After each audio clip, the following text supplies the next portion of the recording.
El recinto universitario de Mayagüez de la Universidad de Puerto Rico presenta a la doctora Mariam Ludín Rosa en Foro Colegial, la revista informativa radial del antes, ahora y siempre colegio. Más de 100 años forjando profesionales de excelencia. Muy buenas tardes y bienvenidos a Foro Colegial, la revista informativa del recinto universitario de Mayagüez.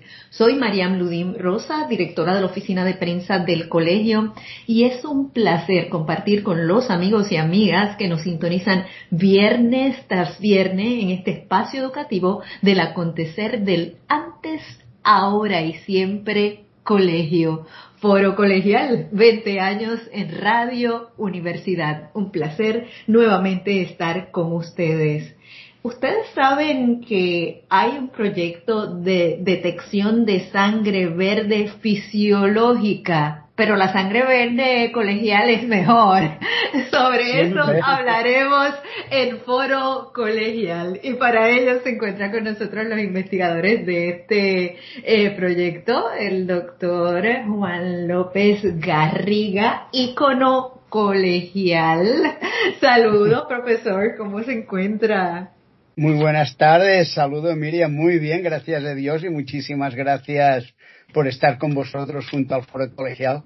Gracias a usted por estar con nosotros, es un privilegio. También se encuentra con nosotros la doctora Gladys Dicudré. Ella es del Departamento de Ingeniería Eléctrica, ¿cierto, profesora? Cierto, nosotros estamos en Ingeniería Eléctrica y de Computadoras desde hace 21 años, sí.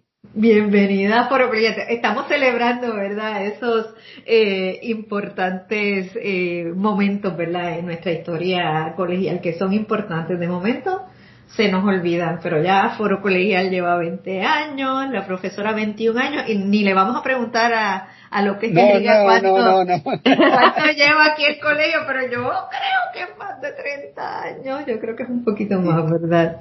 Puedo hacer un paréntesis y te puedo decir que fui prepa en el año 1971. Ay.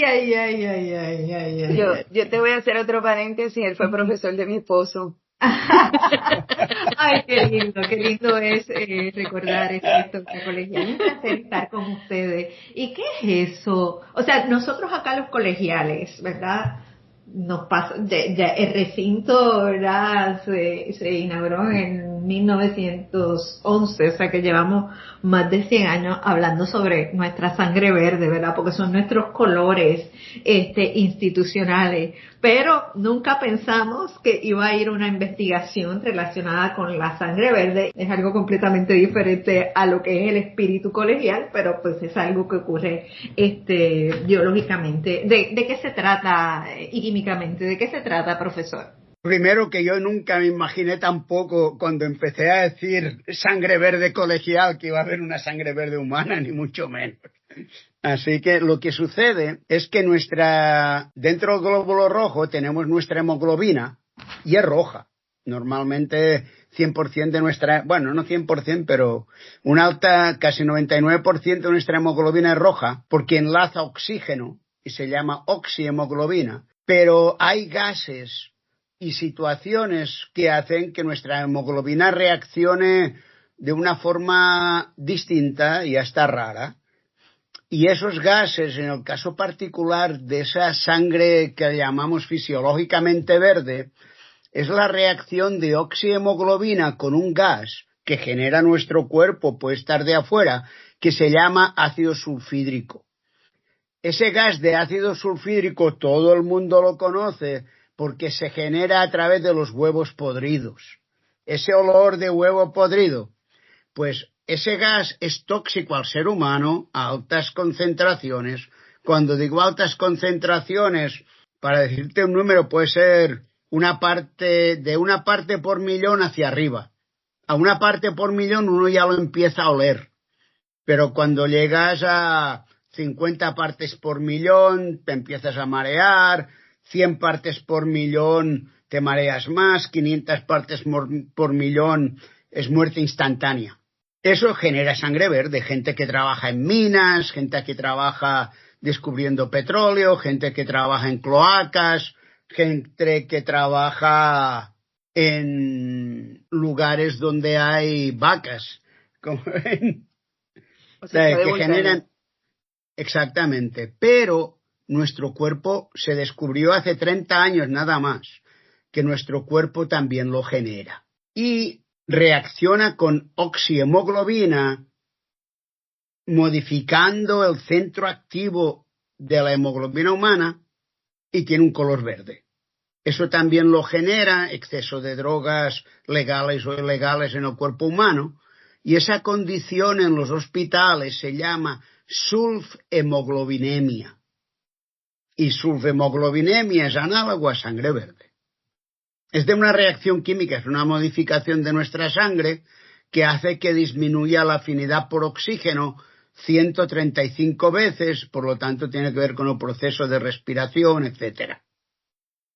Profesor, ¿cómo ustedes se interesaron en estudiar este tema? Y a los amigos y amigas que nos escuchan, no solo que estudiaron este tema, sino que también se les aprobó una patente sobre ese particular. Pero ¿cuál es el génesis de esta investigación? ¿Cómo surge la curiosidad por este tema en particular? La curiosidad surge porque por muchos años nosotros hemos trabajado con lucina pectinata. Lucina pectinata es una almeja que la gente se come en Boquerón y en Cabo Rojo, ¿verdad? La almejita blanca y uno se la come. Entonces, a mí me invitaron a dar un seminario en la Universidad de Albert Einstein College de Nueva York con respecto a ese tema. Y un profesor de esa universidad, después de dar mi charla, que se murió, en paz descanse, me dijo, mira Juan, ¿por qué tú no estudias sulfhemoglobina? Y yo le dije, ¿y eso qué es? Me dijo, eso es sangre verde.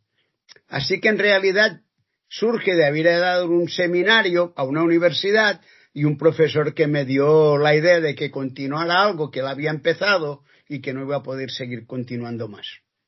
Esa es la verdadera historia detrás de cómo nace eso. Y veo que es un proyecto interdisciplinario y tengo muchísima curiosidad cómo la ingeniería eléctrica y computadoras entra en esta investigación científica, doctora Vicudre.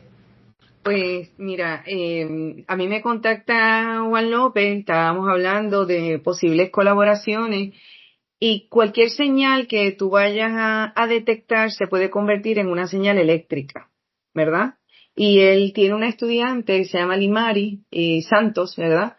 Que había hecho un estudio utilizando pues hemoglobina, pero sulfhemoglobina, y descubrió que se podía saber, ¿verdad? O tratar de saber la concentración en una muestra de la sulfhemoglobina por el proceso de fluorescencia. Cualquier proceso de luz, de presión, todo proceso puede ser cambiado a una señal eléctrica, ¿verdad? Cuando él me contacta, yo realmente tengo cero idea de lo que es la sulfhemoglobina. Y nos sentamos a hablar. En ese entonces, cuando él empieza la charla conmigo, yo tengo un estudiante nuevo muy bueno que se llama Sadier. Y Sadier Cogollo era un estudiante que de primera intención me dice, profe, yo no sé nada de química. Y yo le dije, tú despreocúpate, tú piensas en señales, vamos a procesar una señal. A mí después surge que en ese año, creo más o menos en ese año, un semestre después, el volcán en las Islas Canarias empieza a tener una erupción, donde yo tengo familia, la familia mía es original de allá, y dije, bueno, pues esto es un buen momento para quizá obtener data o avanzar este proceso que sirva de diagnóstico. Uno de los temas muy interesantes que estuvimos discutiendo era que los enlaces que esto forma en el cuerpo, ¿verdad? Tiene varias maneras de ponerse, pero hay uno que es altamente curable, ¿verdad? Que es methemoglobina, que se cura con azul, el tratamiento de azul de metileno y el paciente se va sin cianosis. Sin embargo, esto no sucede en Solfem. El procedimiento cianótico, la cura en ese momento sería una transfusión de sangre según la literatura. Y pues me interesa más todavía el tema y empezamos a ver cómo podemos conseguir una manera de integrar este proceso de una manera que sea affordable, ¿verdad? Más barata, dentro de las muestras genéricas que se hacen de sangre. Cuando uno va a cualquier sitio a que te hagan una muestra de sangre, poder determinar esto ayudaría muchísimo. Y empezamos así con ese proceso y procesos de luz y cómo procesamos esa luz y cómo detectamos específicamente una onda de luz específica en un lambda específico, un wavelength específico. Y de ahí se dio el proceso con el estudiante que estudió duramente. Al principio le tenía un poquito de miedo y reuniones con Lismar y con Juan López.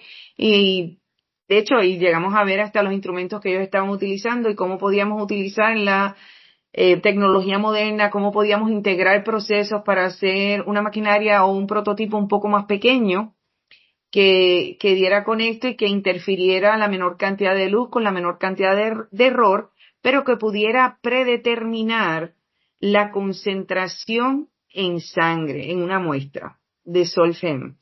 Dentro de este proceso, tuvimos que Lismari preparó unas muestras.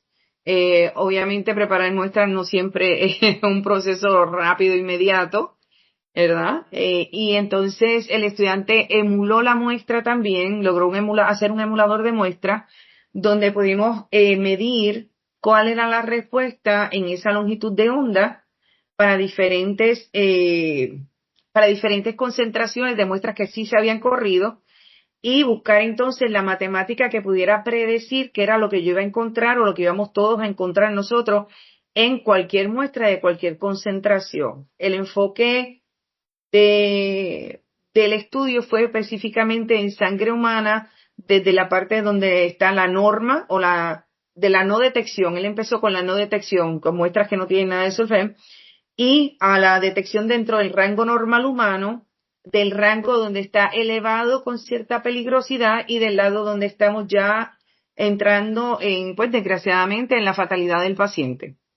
Entonces estuvimos jugando un poquito, como yo le digo, con diodos, LEDs, prismas, ciertos enfoques que se le dieron, mucha matemática envuelta, y reuniéndonos porque como era interdisciplinario, pues yo puedo asumir muchas cosas, pero dentro de eso tenía que hablar con Lismari, tenía que hablar muchísimo con Juan para poder ver que las asunciones que yo estaba tomando estaban dentro del rango de lo que era aceptable.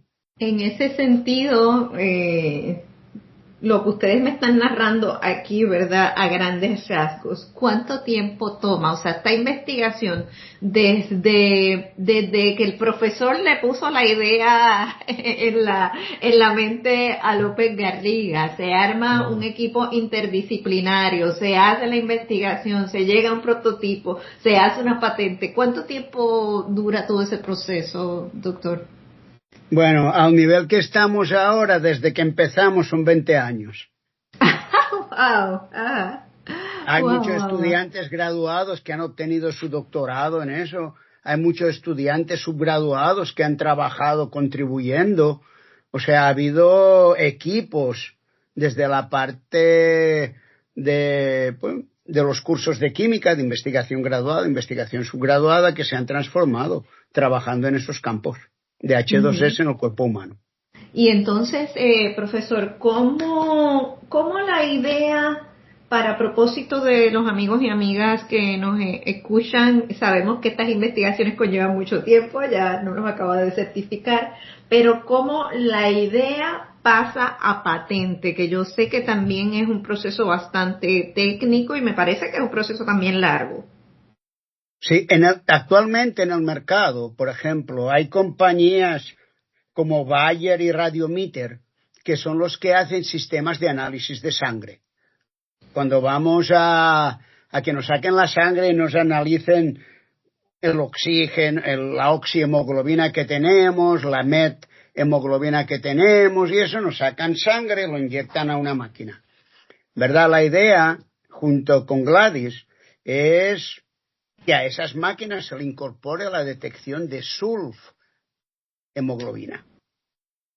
Porque entonces daría la oportunidad a los médicos de ver cómo variaciones en drogas legales que uno toma afectan la variabilidad de sulfhemoglobina humana y afectan la variabilidad del oxígeno que esa hemoglobina transporta, ya que cuando se forma sulfhemoglobina, la afinidad de oxígeno, de transporte de oxígeno, se pierde 135 veces. Así que la idea de la patente es cómo podemos mejorar el sistema para presentárselo ya sea a Radiometer o a Bayer, que son compañías multinacionales, internacionales, para que lo incorporen en sus sistemas. ¿Y cuánto tiempo dura eso de poder lograr una patente? ¿Cómo es ese proceso a grandes rasgos, profesor? Pues mira, realmente fue más fácil de lo que yo me imaginé. El recinto está muy bien organizado en ese sentido, en conjunto con el Fideicomiso de Ciencia y Tecnología. Sí. Ciencia y Tecnología y el recinto sometimos los documentos. Habíamos publicado un artículo ya, había una tesis doctoral, había otra tesis de maestría, y sometimos y tomó un año. Fue rápido, sí. Esos procesos han cambiado y actualmente ya son muy eficientes. Uh-huh. Y ustedes, profesora, tienen un prototipo ya, o sea, la patente requiere que ya ustedes tengan un prototipo de esta, ¿verdad? De este aparato que se quiere añadir a otros aparatos que miden. El prototipo original que se genera bajo la tesis de Xavier, sí de hecho está en el departamento de nosotros. Ese prototipo es el prototipo con piezas discretas que básicamente ratifica que el funcionamiento de la parte matemática o abstracta que se hizo, pues lo corrobora, ¿verdad? Que se puede hacer y que funciona. En el prototipo original habían 4 detecciones, como te mencioné ahorita. En ese prototipo pues caía del rango de no detectable, detectable pero dentro del rango normal, peligrosidad y fatalidad. Pero sabemos que se puede hacer con mucha más precisión debido a las medidas y a la matemática que se hace, y esto podría llevar, por ejemplo, a hacer un tipo de circuito que tenemos estudiantes trabajando ahora mismo con él, que logre no solo detección, sino mucho más rango y logre memoria, tal que la persona, vamos a decir, se mide, ¿verdad? Esa es una de las cosas de la funcionalidad que puede tener. Se mide, dentro de un año estuvo expuesta, estuvo un medicamento, ¿verdad? Que lo genera. Tú lo puedes volver a medir y tener una comparación diagnóstica, ¿verdad? Que hay un aumento en ese nivel. También puede llevar a mejorar el tratamiento. Sí existe el prototipo. Ahora mismo el prototipo es un poco grande porque es del tamaño de un board, ¿verdad? Y estamos tratando de minimizar usando integración, ¿verdad? Y viendo cómo el interés y la mejoría obviamente la mejoría que hay en las diferentes tecnologías que bregan con luz, nos ayudan también a diseñar un mejor prototipo, más efectivo, más exacto y más de interés de las compañías.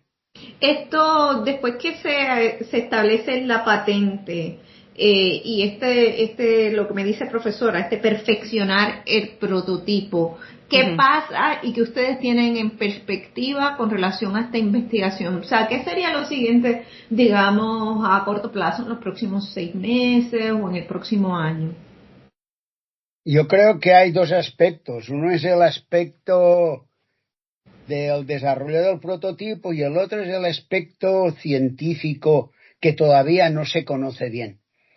Por ejemplo, hemoglobina humana es un tetrámero. Un tetrámero quiere decir que son 4 unidades que trabajan para llevar el oxígeno.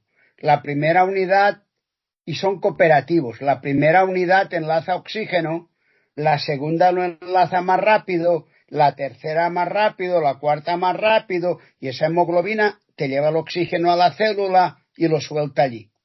Pues cuando se forma SULF, científicamente aún no se sabe si se forma 1, 2 o 3 o 4. Se sabe que cuando un paciente llega no tiene los 4, pero no se sabe cómo eso evoluciona. Eso es un problema científico, como uno le diría, química estructural o biología estructural, de la estructura química. Esa es la misión que tenemos ahora de resolver, y para eso pues estamos trabajando ya en colaboración con el ciclotrón de Stanford para hacer rayos X, cristalización y cristalografía, también con la Universidad de Buffalo y también con el Albert Einstein College para llevar a cabo cryo-EM.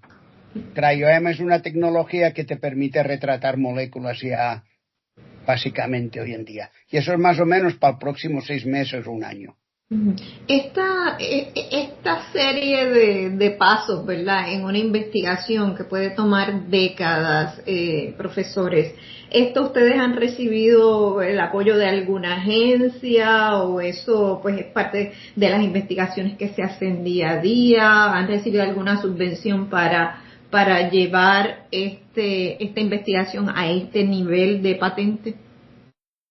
Bueno, a través de los 20 años, sí, hemos recibido fondos externos, fondos locales, tiempo de estudiantes, de todo un poco, okay. De todo un poco. Uh-huh.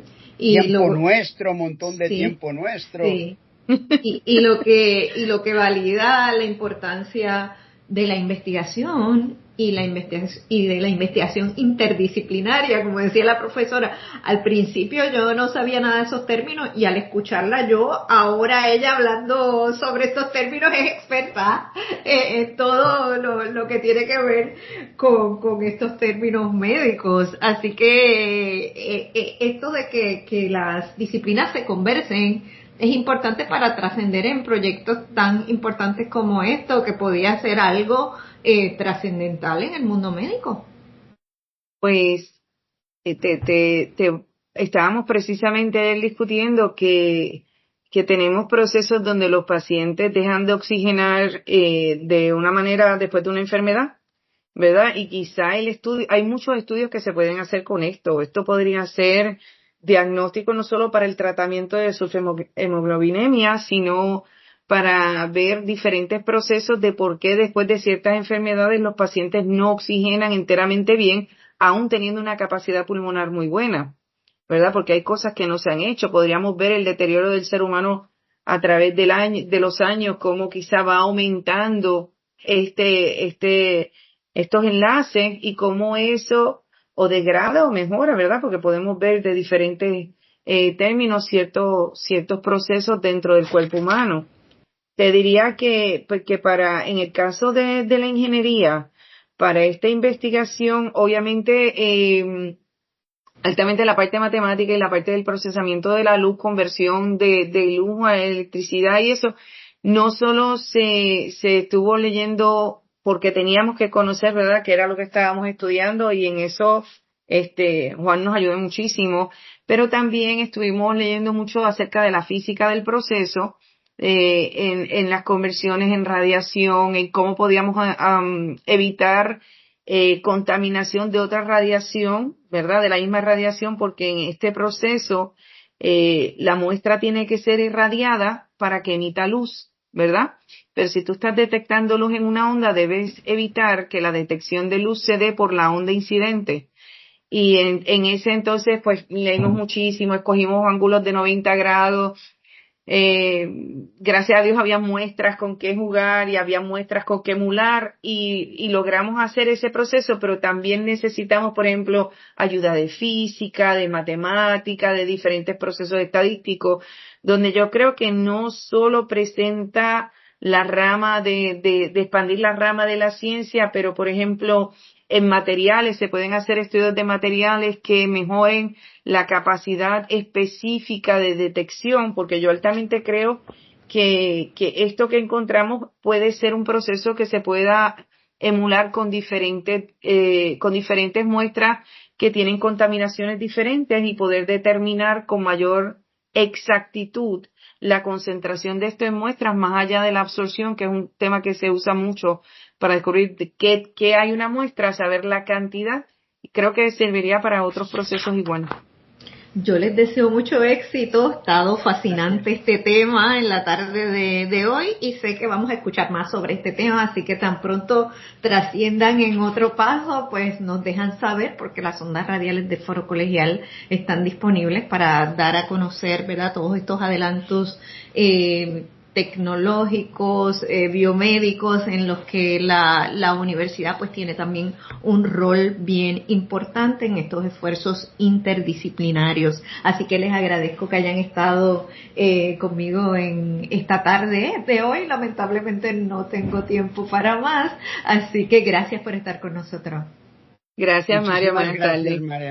Gracias. Y a ustedes, amigos, muchísimas gracias por su sintonía. Será hasta el próximo viernes en otra cita más con Foro Colegial. Muy buenas tardes. Adiós, gracias. Buenas tardes.